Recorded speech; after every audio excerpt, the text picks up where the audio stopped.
Disclaimer. The views and opinions expressed in this program are those of the speakers and do not necessarily reflect the views or positions of any entities they represent. Listener discretion is advised.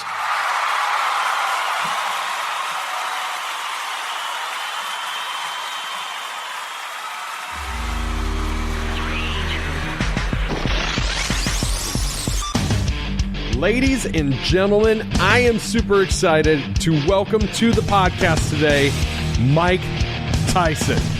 No, it's not that Mike Tyson, but it's an equally cool Mike Tyson. Mike Tyson is a lightweight fighter from Fort Calhoun, Nebraska.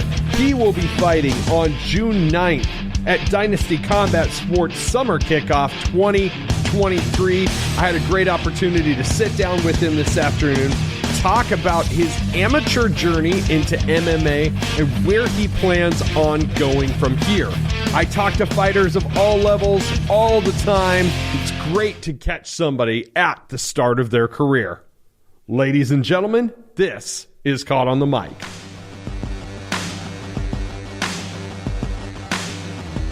Ladies and gentlemen, it has been a week off without a guest, but I have a good one. He's an amateur fighter with a 3-0 record based out of Fort Calhoun, Nebraska. He's normally a bantamweight. He's stepping down to flyweight for this next fight.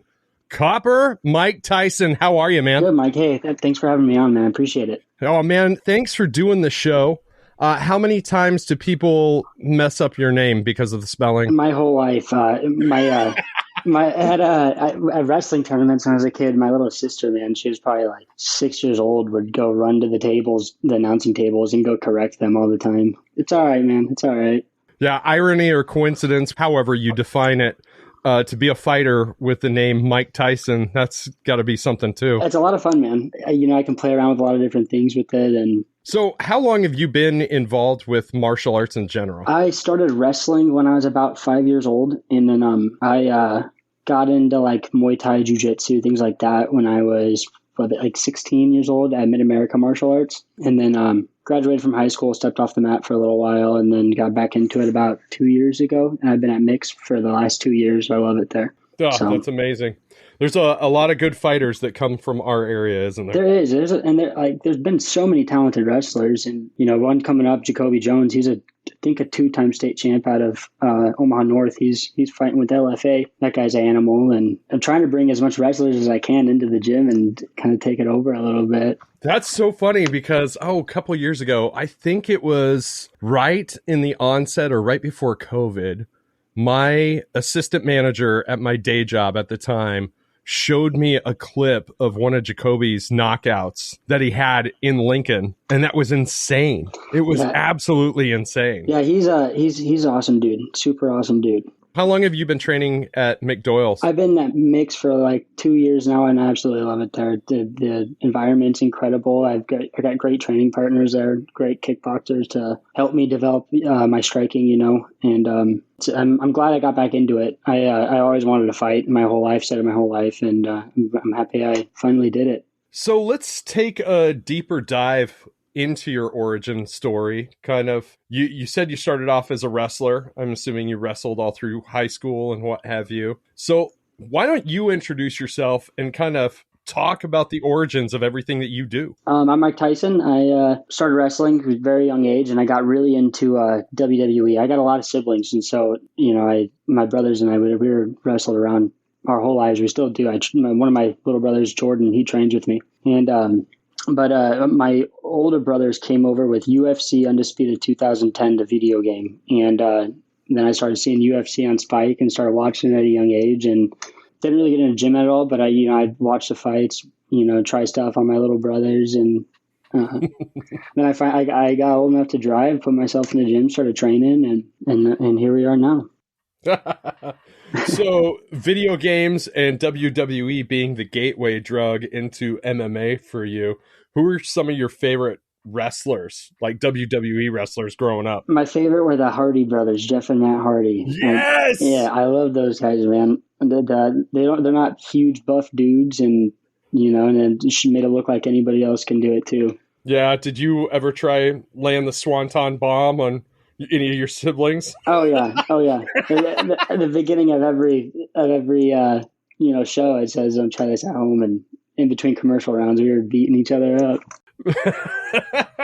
Yeah, it's kind of funny how WWE and just pro wrestling in general goes through several metamorphoses over time. Like in the time that I grew up was during the Monday Night Wars, the legendary Monday Night Wars between WCW and WWE or WWF at the time. And it carries over. Like it seems like every 5 years I kind of gain a little bit of interest in it again. It's still a lot of fun to watch. Yeah, that's my little brothers and I will get together every once in a while for like a summer slam or something and make some food and stuff and hang out and watch it. Yeah. Or play it on the Xbox playing. We'll do like get everybody in for a Royal Rumble or something and talk a bunch of smack. So do you do the same thing with UFC events or MMA events? Do you have the parties and such, the gatherings? I have a pretty good group of friends I hang out with. They've been supporting me through wrestling all the way to now, and we try to get together when we can. We don't do it for every event, but I've been training for this fight, so I'm in the gym a little bit more than I would be if I was, taking a little bit of a break. Sure. We try to get together, and it's hard to watch the events when I'm training myself. So I couldn't watch a Cejudo event, but I watch the replays on it. Who are some of the current fighters, either in UFC, Bellator, LFA, any of the PFL, any of those organizations? Who are some current fighters that inspire you? I really like Bo Nickel. I watched him while wrestling. I'm a huge Penn State fan, so I was watching him while he was wrestling at Penn State. John Jones, Anderson Silva. I like the really funky, kind of unpredictable guys that are fun to watch. And Alex Pereira is a newer one. Yeah. I've been watching a bunch. That guy's an animal. Absolutely. So was cruising your social media, and I knew about this whenever it happened, but Johnny Walker came to Omaha and trained at your gym, at Mick Doyle's gym, not too long ago. You got to experience a little one-on-one time with him. Let's talk about that. Yeah, I got to do one clinch round, I think it was, with him, but he's so much, I'm a 125er, he's so much bigger than I am. Right. So, there's not really a whole lot you can do. And then he ran one of our jiu-jitsu classes, and he's a brown belt in jiu-jitsu, and showed us some cool things from, sweeps and things like that. That was really the whole extent of it. He was in there a lot when other people weren't at the gym. See, when I saw his posts, and I think I saw a few posts from Mick himself, it really got the cogs running through my brain. I'm like, why is Johnny Walker coming to Omaha, Nebraska to train the home of his opponent? Was that a psychological play? I mean, it could be. I don't really know. That's pretty much the extent of all of that I know. Super nice guy. Super nice guy. Yeah, he was fun to have around in the gym. And the energy is different too. When you get somebody like that in there, everybody wants to train a little bit harder and gets in there a little bit more. So it's awesome having things like that and like that in the gym.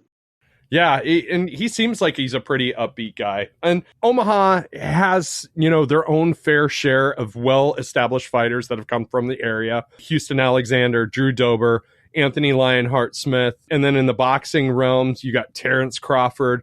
So what is it about our area that draws people in and then produces such high level fighters? I think in the Midwest, really, everybody here has pretty hard work ethic, and when they're going to do something, they do it.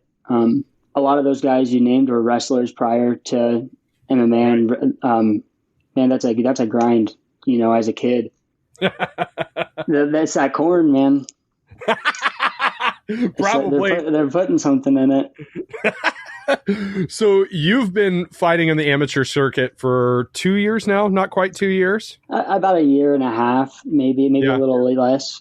So what are your goals with it long term? I want to do the best I can with mixed martial arts, go as far as I can with it, and I hope to maybe coach in the future and still be in the sport. I was an electrician for the last 6 years after high school, and I did it long enough to, I didn't want to do that for the rest of my life. It's a great field, but I like to compete, and I like to push people to compete. And it's my life now, man. I changed my whole schedule to it, and it's all I think about, all I talk about, all I like to do.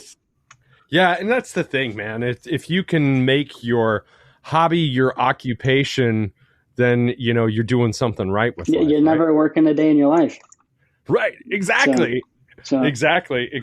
everybody's like, you work a job, you do your 9 to 5, you go home, and that's it. And I don't think life's got to be that way. I think you can chase your dreams, and you can, be somebody from Fort Calhoun, a small town, and make it. Yeah. Yeah, for sure.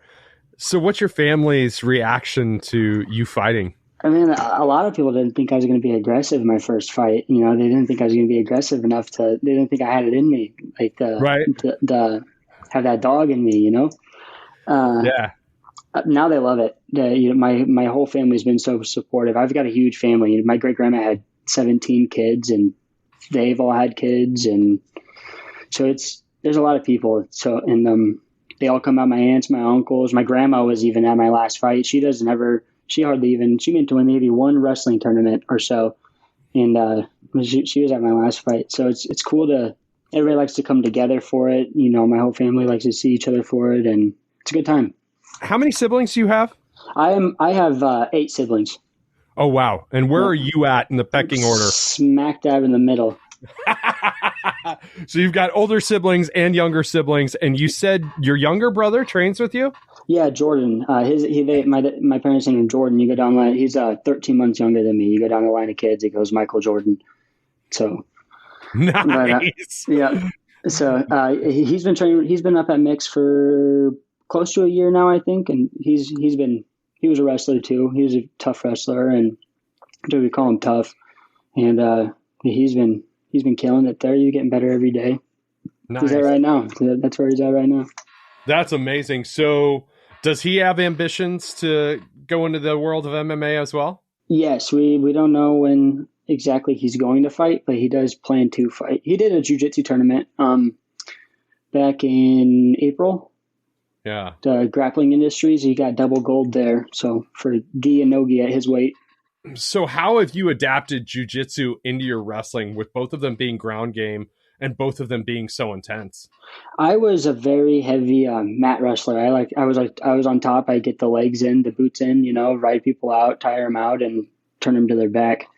And you can break people that way too mentally. You push somebody down and they can't move, and so the jiu-jitsu transitioned pretty well. I had to get used to the positioning and things like that, and getting comfortable with being on my back. But aside from all that, my wrestling to jiu-jitsu transitioned. And I was a funky wrestler. I had a very funky style. So starting off with a 3-0 record, bro, like that doesn't just come easily. And 2 of those 3 wins were finishes. Only one went to decision. So yeah, and it was a unanimous decision too. So make sure you drop that in there. That's amazing. So how about the community of Fort Calhoun? Are you still living in Fort Calhoun? I don't. I live Fort Calhoun is just like 20 minutes north of Omaha. So right. I live probably 25 minutes away from there. The town is awesome. They're the kind of place where they back their people up. The community is awesome. I go there when I like getting closer to the fight. I go there to run. I like to go run the same routes I used to run when I was wrestling. In preseason, kind of it's the nostalgic and kind of puts me where I need to be mentally. Yeah, I was going to ask you that next. Is what kind of things inspire you to get in the headspace when you're preparing for a fight? I put my headphones on, man. I go for a run, and I get lost in the run. I bump something. It's always something different. It's anywhere from Biggie to Earth, Wind, and Fire. I love that. Yeah, oh, dude. So I run, and I play things back in my head, my past wrestling matches, things that I've done wrong that I can do better, as far as martial arts goes. And I tell myself I'm the best, and I keep running. That's awesome. So what kind of things overall inspire you to be better tomorrow than you were today? My family, man. There's nothing better than getting to see my siblings. We're all grown up and moved out, and thankfully they're all in Omaha, so I can still kind of see them when I can. But we've got all different schedules. So, but my 4 older siblings are the coolest people my whole life, and they still are. And I just wanted to be as cool as they were. So. So I spent a little bit of time on YouTube. I watched some of your fights. For some reason, and correct me if I'm wrong, maybe it's big family, but you seem to get the loudest crowd pop of anybody in the building. Yeah. What's your secret, bro? Man, a lot of it's family. I've got an incredible group of friends I've been hanging out with since high school, and they've been, a lot of them wrestlers. You know, there's only a couple of them that weren't wrestlers, but fight day it's a good day, man. All my friends come over to the apartment, we all hang out and get psyched up for the fight, and then we literally hang out until I go to the arena. Then I go to the arena, and my family will get there a little early, and I go, you know, say shake hands, give hugs, and thank everybody for the sport coming out to watch. And it's a good time. It's a very good time. I love that, man. So you're fighting 10 pounds down from your normal weight. How's that weight cut going? Because that's a lot whenever you get down to the lower weight classes. It's not too bad. I'm like 10 pounds overweight today. I think I was. I was actually that's 126 is what I wrestled in high school. And Sure. And it's a pretty similar cut. I just don't have to maintain the weight for the 3-month season, you know? So the weight cut's not so bad when I only got to do it once. And I get it 24 hours after weigh-ins. You know, Right. wrestling tournament, you step on the scale and then you're wrestling 2 hours later. So, Right. so it's a little bit different. Yeah. I run a lot too. So it's getting the weight down is not too big of a problem. You're not afraid of the process of cardio then or anything along those lines? No. So have you ever tried anything unconventional like the ice baths, the sauna, or any of that other stuff for like recovery and to manage your weight? I'll do ice baths when I'm really, really sore. I stay away from saunas. I've heard too many terrible stories, you know, so I stay away from those. I do it the old fashioned way. I put some sweats on and I get on the treadmill and I run, check weight. Sure. And then, you know, you're usually like a couple pounds over still. You got to put all the sweaty clothes back on and get back on the treadmill and back to running. That's amazing. So what's something that people would be surprised to learn about you? Like a hidden talent, huh? Maybe. I can ride a unicycle. I know how to ride a unicycle. Tell me about that. How did you figure that shit out? And that my uncle got it for me as a birthday gift, as a joke, because I didn't know how to ride one, you know. And I took that thing and I got on it and fell on it until I figured it out. And then I laughed. I was like, hey, I can do this thing. Joke's on you. So how did you get aligned with Dynasty Combat Sports? Really, my coaches have been taking care of all of that. They get in contact with Josh Krejci or Cody Land, both great fighters, great coaches, and they kind of do the matchup, and then they talk with me afterwards, and we come to an agreement. That's amazing. Yeah. So if you were to lay it out 1 year from now, 5 years from now, 10 years from now, where would you be? 1 year from now, I'm not really too in a rush to go pro. I'm going to continue to learn, and I want to do some more jiu-jitsu stuff, maybe a little more Muay Thai stuff. I've done a couple Muay Thai tournaments and one jiu-jitsu tournament right now, but I really want to get back in the gi again. 5 years from now, definitely pro, hopefully with the LFA. That'd be cool. I'd love to fight with the LFA. Yes. And yeah, I love what they do, man. 10 years, still grinding. I'd be 20 or 35 in 10 years, so maybe still fighting a little bit, and if not, coaching. Yes. So ultimately, your ultimate goal is to be a coach. And I think that's a natural attrition for anybody. I'm friends with a lot of fighters. I'm friends with a lot of coaches. You have to have that certain work ethic. So you've spent some time as an electrician, right? Yeah. So I know there's no direct correlation between one career or another, but there's a correlation between career pathing. How does that path look for you in a similar sense to you going from like school to becoming an electrician? How does that path look from you going from an amateur fighter to a coach? I was actually coaching while I was doing electrical, and I was coaching a middle school in Fort Calhoun. I did that for about 3 years, and I would help out with some wrestling. I'd go up to I wrestled for Millard South for 2 years as a state runner-up for them, and so I'd go up there and work out with them. We'd wrestle with those kids when I had the chance, or Nebraska Wrestling Academy when I could get over there. I'd go wrestle with them. I haven't been there in a while, but I need to get over there.